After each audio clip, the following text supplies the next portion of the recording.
আসসালামু আলাইকুম গাইস। এটা হচ্ছে আমাদের পাথার। এখানে ছোটবেলায় আমি প্রচুর মাছ ধরছি। এই বিলে প্রচুর মাছ হতো এবং আমি সারা দিন, এমনও দিন গেছে যে সারা দিন আমি মাছ ধরছি। তো এখন এখানে আসাই হয় না। আমাদের জমিটা হচ্ছে একদম বিলের ভিতরে, একদম নিচু জমি। বছরে একবার শুধু ধান হয়। তো দেখেন কি অবস্থা। এই যে দেখতে পাচ্ছেন যে কলার গাছগুলো, এইগুলো এখন পুকুর হয়ে গেছে। তো এই পাথরটা কিন্তু আসলে অনেক বড়। এখানে অনেক স্মৃতি আছে,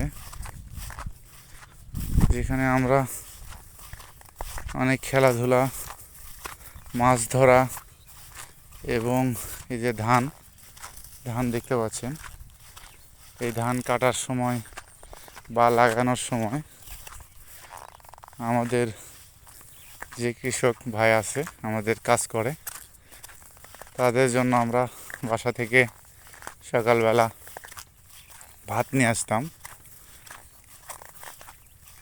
সেটার যে একটা আনন্দ, ভালো লাগা, এখন আসলে সেটা পাই না।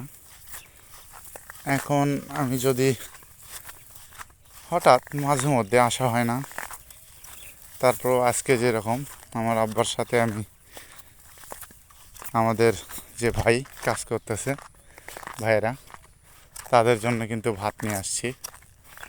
তো সেই জন্য আসলে ভিডিওটা করা। অনেক দিন পর ছোটোবেলার কথা মনে পড়লো, যে ছোটোবেলায় আমি আব্বার সাথে ভাত নিয়ে এরকম আসতাম। তো আজকে সেই ফিলটা পেলাম আর কি। তো ছোটোবেলার স্মৃতি আসলে কেউ ভুলতে পারবে না, আমি, আপনি, কেউ না। ওই স্মৃতিগুলো আসলে কেউ ভুলতে পারবে না। এই যে আমরা ছোটোবেলায় কত খেলাধুলা, সেসব খেলাধুলা হারিয়ে গেছে। বা দেখেন, আমি এই যে আমাদের এই পাথারে আমার মনে হয় বছরে আসি না। সবাই ভালো থাকবেন, সুস্থ থাকবেন এবং আমার জন্য দোয়া করবেন। দেখেন পাথারটা আসলে অনেক বড়, বিশাল বড়। আসসালামু আলাইকুম।